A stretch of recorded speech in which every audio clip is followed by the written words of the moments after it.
I never expected a look from Ryan to change anything between us.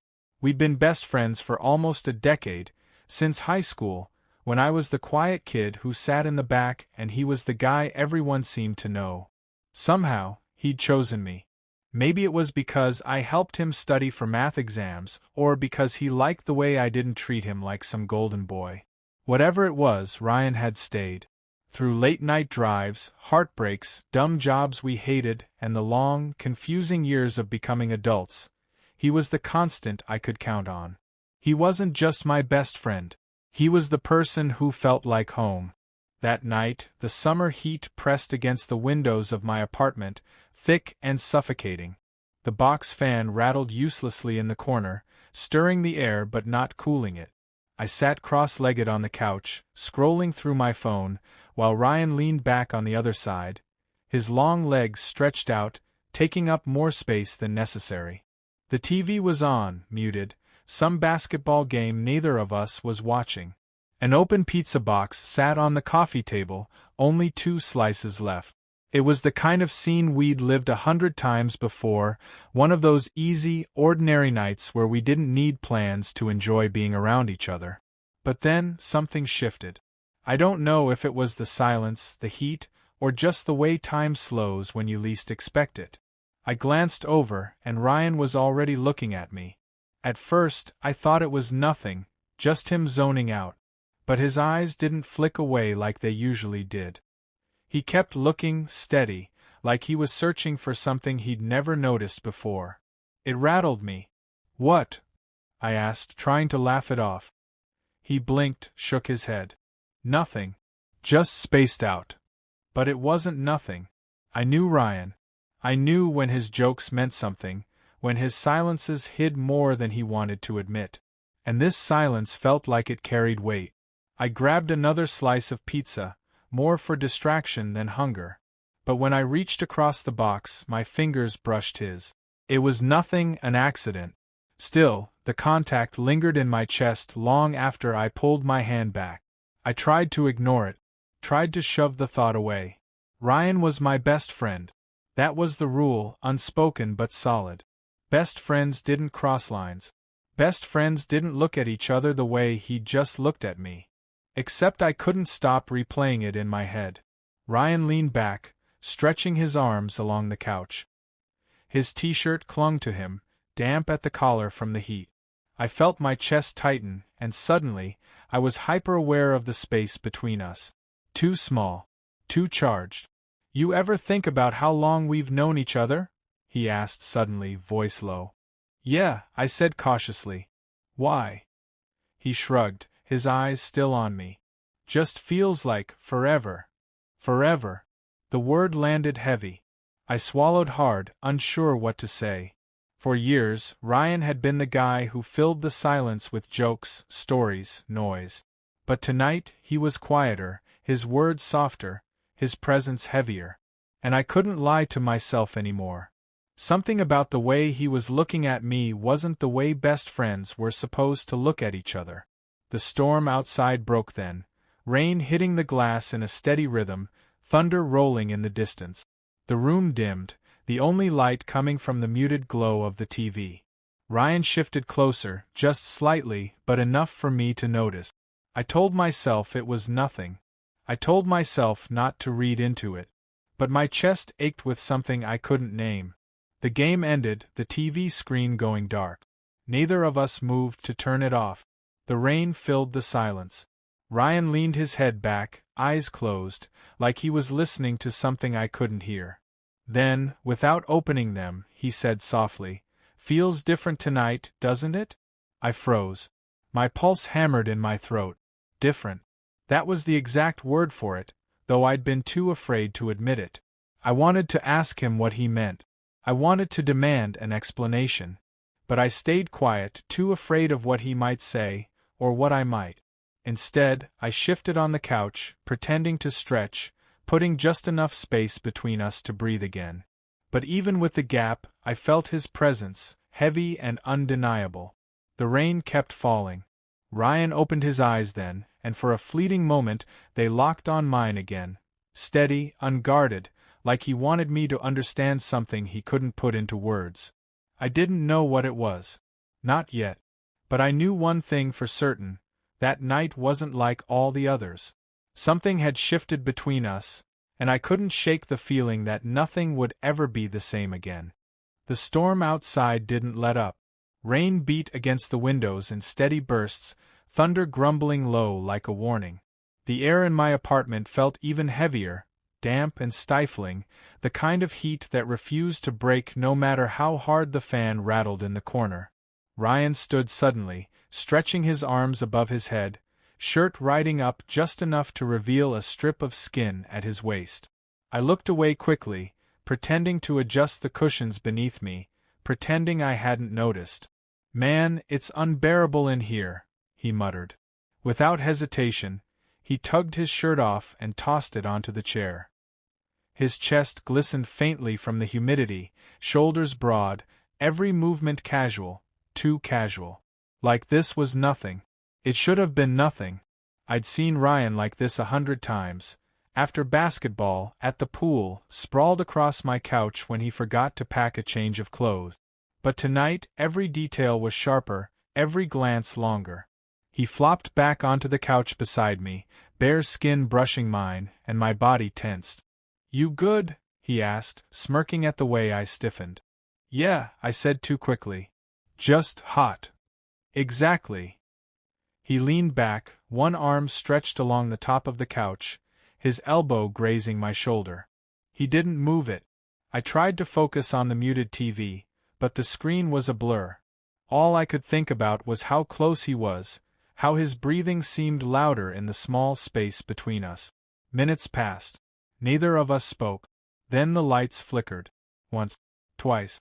The storm had cut deeper into the city grid, and in an instant, the room went dark, save for the faint glow of lightning outside. Ryan let out a low whistle. "Guess it's just us now." I laughed nervously. "Yeah. Just us." The words hung heavier than I meant them to. Just us. He shifted closer, his thigh pressing against mine. Not enough to be obvious, but enough to notice. I told myself not to move. That would make it a thing. That would make it real. "You ever notice how quiet it gets when the power cuts?" Ryan said softly. I swallowed. Yeah. The silence grew, stretching longer than comfort allowed. It wasn't the silence of two best friends who'd known each other for years. It was charged, thick, like we were both aware of something we weren't ready to name. Finally, he leaned back, letting his head rest against the cushion. His arm was still draped along the back of the couch, and slowly, so slowly, his fingers brushed the back of my neck. It could have been an accident. It should have been an accident. But he didn't pull away. I froze, every nerve in my body sparking to life. My breath came shallow, and I prayed he couldn't hear it over the storm. The touch lingered, feather-light but undeniable. "Ryan," my voice cracked on his name. "Yeah." His tone was unreadable, half curious, half daring me to say more. I wanted to ask him what he was doing. I wanted to shove his hand away and laugh it off. But instead, I sat there, motionless, letting the heat of his skin seep into mine. The storm roared outside, lightning flashing across the room. For a moment, his profile was illuminated, sharp and striking, and I realized how close he'd leaned in. His eyes weren't on the storm. They were on me. The air felt too thin. My chest ached with something I couldn't push down anymore. Then, just as suddenly, he pulled his hand back, breaking the contact. He stood, stretching again as if nothing had happened. "Guess we'll have to wait this out," he said, his voice light, casual. But there was something underneath it, something strained. I nodded, unable to find words. My body still buzzed from the ghost of his touch. We sat in the dark a while longer, the storm pressing in from all sides. He didn't reach for me again, but the space between us felt permanently altered, no longer safe, no longer simple. It wasn't nothing, and as much as I tried to tell myself otherwise, I knew deep down, we both knew, that whatever this was, it was too close to ignore. The storm had passed by morning, but the heaviness stayed. Ryan sat at the kitchen table, scrolling absently through his phone, his hair damp from a shower. I stood at the counter, pretending to care about the kettle boiling, though the truth was, I'd been staring at the rising steam just to avoid looking at him. We'd made 100 breakfasts together. Burnt toast, terrible coffee, leftover pizza when neither of us had the energy to cook. But this morning, it didn't feel the same. Something unspoken lingered in the air, thicker than the humidity left behind by the rain. I poured hot water into 2 mugs and pushed one toward him. His hand brushed mine as he took it. It was brief, casual. But it jolted me all the same. "Thanks," he said. His voice was even, unreadable. I nodded, sinking into the chair opposite him. For a moment, neither of us spoke. The only sound was the faint clink of his spoon stirring sugar into the coffee. Normally, our silences were easy, the kind built from years of knowing one another so well that words weren't required. But now, this silence pressed against my ribs, demanding to be acknowledged. I tried to lighten it. "So, you planning to move into my place full-time, or just until your AC gets fixed?" Ryan smirked faintly but didn't look up from his mug. "Depends. You sick of me yet?" "No," I admitted too quickly. His eyes flicked up, catching mine.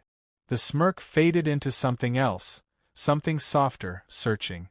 For a second, it felt like the air shifted again, like last night hadn't just been heat and storm and accident. It felt like it was still happening, right here, in this silence. I looked away, pretending to sip my coffee. My hands shook just enough that I had to grip the mug tighter. The quiet stretched, and I realized I couldn't take it anymore. "Ryan," I said carefully, "about last night." "What about it?" His interruption was sharp, quick, like he'd been waiting for me to bring it up but couldn't let me finish. I hesitated. I don't know what that was." He leaned back, folding his arms across his chest. For a moment I thought he'd laugh it off, make a joke, push me back into safer territory. But instead, he just sighed. "I don't either," he said. His voice was quieter now. Honest. But it didn't feel like nothing. My chest tightened. I wanted to agree. I wanted to admit how long that one touch had been replaying in my head. But fear pinned me in place. Instead, I stayed silent, staring at the table like it held the answers. Ryan didn't push. He just sat there, watching me with that unreadable expression, until the weight of his gaze became too much. Finally, he stood, muttering, "I'm gonna grab my stuff from your room," before disappearing down the hall. When he was gone, I exhaled shakily, realizing how hard I'd been holding my breath. It wasn't nothing. He knew it. I knew it. But saying it out loud felt like stepping off a cliff without knowing if the ground was there to catch me. That night, after he'd fallen asleep on the couch again, I stood in the doorway just watching him. His chest rose and fell slowly, his arm draped lazily over his eyes. He looked peaceful, almost defenseless, so different from the Ryan everyone else knew. I leaned against the doorframe, torn between leaving him there and walking away, or stepping closer just to feel the warmth of his presence again. My feet chose for me. Quietly, I crossed the room and sat down on the edge of the couch, close enough to feel the heat radiating from his skin, close enough to hear his soft, steady breathing. I didn't touch him. I didn't dare. But the silence wrapped around us, thick and undeniable, louder than anything I could have said. And in that moment, watching him sleep, I realized something had already changed between us. The silence wasn't going to hold forever. Nights with Ryan had always been easy. Movies, late conversations, falling asleep mid-laugh. But since that storm, nothing about them felt easy anymore. We were still best friends on the surface, teasing, sharing meals, moving through the small routines of living side by side. But underneath, everything was different. His presence felt louder, his smallest gestures sharper. That night, another storm rolled in, thunder grumbling low like it had the week before. We sat on the floor of my living room with a deck of cards between us, an old habit from when we were kids. Ryan was terrible at poker but played anyway, grinning at every hand as if the game mattered less than the company. He won a round by sheer luck, slamming his cards down with a triumphant laugh. Admit it, you didn't see that coming. I shook my head, trying not to smile. You literally don't know the rules. Exactly why you should have been more careful. It was such a normal moment. Familiar. Safe. And yet, when his laughter softened and he leaned back against the couch, the space between us suddenly felt too small again. Hey, he said after a beat, his tone shifting. You've been quiet lately. I froze. Have I? Yeah. Like you're thinking too much. His gaze was steady, pinning me in place. What's going on in that head of yours? The truth sat heavy on my tongue. That I hadn't stopped thinking about his hand brushing my neck. That I'd replayed the silence of the kitchen 100 times, hearing his words. It didn't feel like nothing. But all I managed was, just tired, I guess. Ryan didn't look convinced. Still, he didn't push. Instead, he reached out casually, like he always did when he wanted me to know I wasn't alone.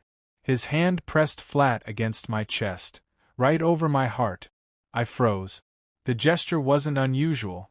He'd done it before, teasing me when my heartbeat jumped during horror movies, or when he shoved me playfully. But this time, it wasn't a joke. His hand stayed there, warm and steady, and I knew he could feel the way my chest pounded beneath his palm. I didn't move. Neither did he. The room felt smaller, the storm outside forgotten. My breath caught, and for a moment I thought I might break from the pressure of his touch alone. Ryan's eyes met mine. He didn't speak, but the look said enough. He knew. I wanted to grab his hand, to hold it in place, to admit that I'd wanted this without even realizing it. But fear kept me still. After what felt like forever, he exhaled softly and pulled his hand away. The absence was immediate, leaving my chest cold, like something had been taken from me. He leaned back, staring at the ceiling. Sorry, he murmured. For what? My voice cracked. Nothing. He forced a small laugh, but it didn't reach his eyes. Guess I just spaced out again. We both knew it wasn't true. The rest of the night passed in fragments, shuffling cards, half-hearted jokes, the storm fading into silence. But my mind stayed on that moment, on the heat of his hand, on the way my body had responded, as if it had been waiting for that touch all along. When he finally stretched out on the couch to sleep, I lingered in the doorway, watching him. My chest still buzzed with the echo of his palm. It hadn't been nothing. It couldn't be. And the worst part was, now that I knew how it felt, I wasn't sure I could ever go back. The days after that storm blurred together. On the surface, nothing had changed. Ryan still left his socks everywhere, still teased me about how much sugar I put in my coffee, still sprawled across my couch like it was his own. But beneath all that, everything felt different. Every time his shoulder brushed mine, I froze. Every laugh seemed too soft, too careful, like we were both trying not to break something fragile between us. And every silence thundered with the memory of his hand on my chest. One night we sat on the balcony. The city stretched out below us, the hum of traffic softened by distance. Ryan leaned on the railing, the glow from the streetlights catching the sharp line of his jaw. He looked calmer than I'd ever seen him. I couldn't hold it anymore. You remember what you said? I asked quietly. He turned, brows furrowed. When? In the kitchen. That morning. You said it didn't feel like nothing. His eyes searched mine, and for a moment I thought he'd deflect, make a joke, retreat like he always did when things got heavy. But instead, he nodded. Yeah. I remember. My throat was dry. Did you mean it? Silence. The kind that stretched, taut and unyielding, as though the air itself held its breath. Finally, he exhaled, leaning back against the railing. Yeah, he admitted. His voice was low, almost rough. I meant it. The ground shifted beneath me. I swallowed hard. Because I don't think it felt like nothing either. Ryan's eyes softened. He took a step closer, his presence filling the small space between us. So what does that mean? The question hit like a stone dropped in still water, sending ripples through everything I thought I knew. What did it mean? That my best friend of nearly 10 years wasn't just my best friend anymore? That the way he looked at me made my chest ache? That I'd been avoiding the truth because I didn't know how to live in a world where Ryan meant more than he already did? I don't know, I whispered honestly. His hand twitched at his side, like he wanted to reach for me but wasn't sure he should. What if it's real? He asked softly. My heart hammered so loud I was sure he could hear it. Then it changes everything. The vulnerability in his eyes was something I wasn't used to seeing. Ryan had always been steady, confident, untouchable. But in that moment, he looked as uncertain as I felt. Neither of us moved for a long time. The night wrapped around us, thick with unsaid things. Finally, he stepped closer, close enough that I could feel the warmth radiating from him. His forehead pressed gently against mine. No words, no grand gesture, just that quiet, steady contact. I closed my eyes, my breath trembling, the world narrowing down to the weight of his presence. It wasn't a kiss, but it was more than anything we'd ever shared. A surrender, a confession without words. When he pulled back, his eyes lingered on mine. We don't have to figure it out right now, he whispered. We just don't have to pretend it's nothing anymore. I nodded, unable to speak past the knot in my throat. For the first time, the silence between us felt different, not heavy, not suffocating. Just honest. And though I didn't know what would happen next, I knew one thing for certain. We'd crossed the line. There was no going back. The morning after that balcony moment, the world looked exactly the same. The city still pulsed with its usual noise, the sun rose without hesitation, and Ryan still made coffee like it was his apartment, not mine. But for me, everything had shifted. When I walked into the kitchen, he was already leaning against the counter, mug in hand. His eyes flicked up to mine, and there it was, something new, something unspoken, simmering beneath the surface. "Morning," he said, voice casual, but the word carried weight. "Morning," I echoed, trying not to let my nerves show. We moved around each other cautiously like two people learning a new dance. Every brush of his arm, every shared glance felt like a question. Finally, Ryan broke the silence. "So, do we talk about it?" My heart stuttered. "About what happened?" He smirked faintly. "About what's happening." The distinction struck me. Not past tense. Present. I leaned against the fridge, searching his face. "I don't even know what to say." "Then don't," he replied simply, stepping closer. "Maybe we don't need words right now." And just like that, his hand brushed mine on the counter, deliberate, steady. Not accidental, not a drunken mistake, not a storm-fueled slip. Intentional. The air tightened between us. I wanted to pull away, to demand clarity, but the truth was, I didn't want clarity. I wanted this, him. So I didn't move. He leaned in slightly, his shoulder grazing mine. "Feels different now, doesn't it?" "Yes," I admitted, my voice barely above a whisper. We didn't kiss. We didn't need to. The silence itself felt like its own language, dense with possibility. But that didn't erase the fear twisting in my chest. Best friends weren't supposed to look at each other this way. Weren't supposed to blur lines so recklessly. I found myself blurting, "What if this ruins everything?" Ryan's eyes softened. "And what if it makes everything better?"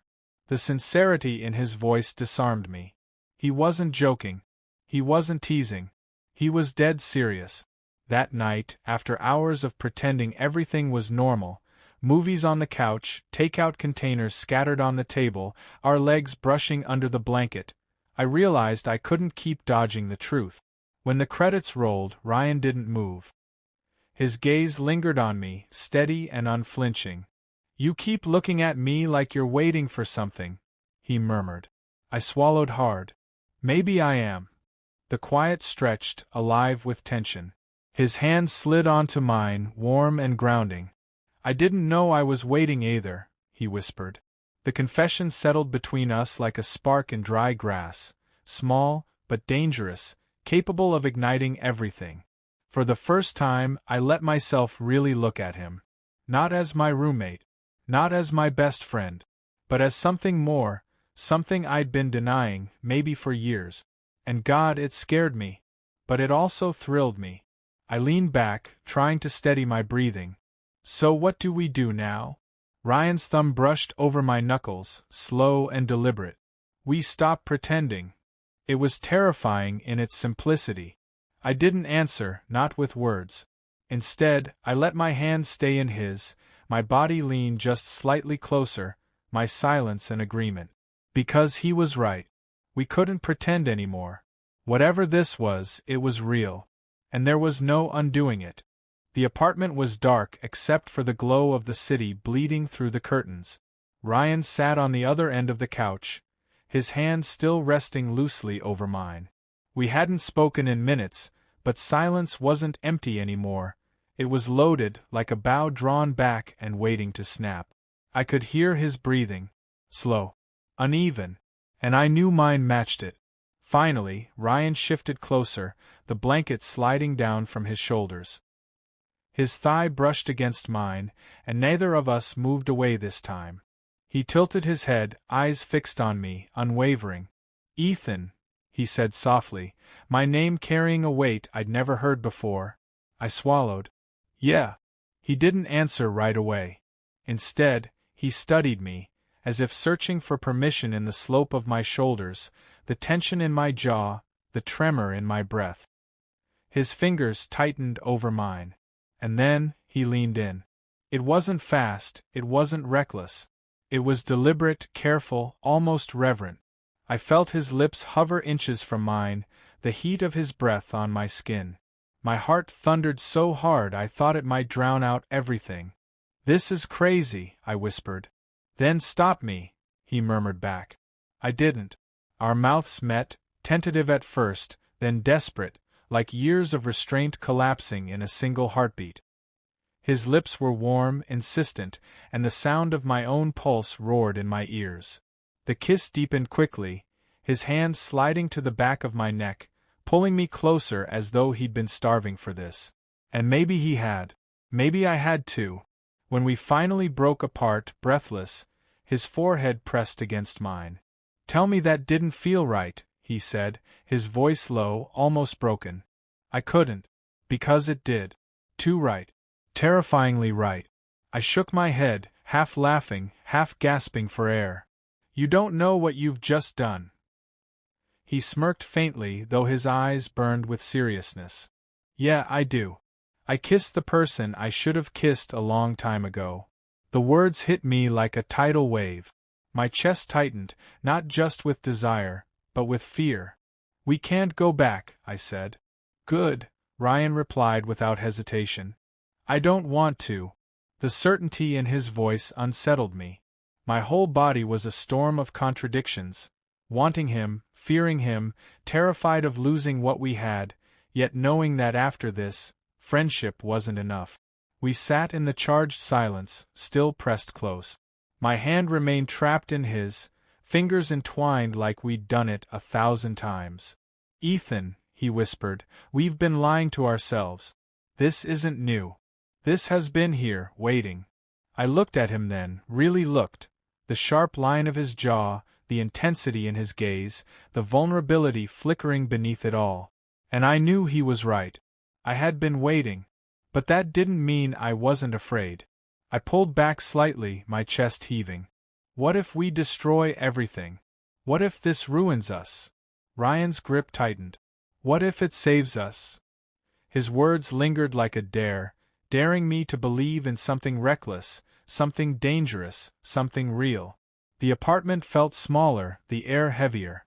The kiss still burned on my lips, electric and unforgettable. And I knew, deep down, there was no undoing this. No pretending it didn't happen. No going back. We'd crossed the line.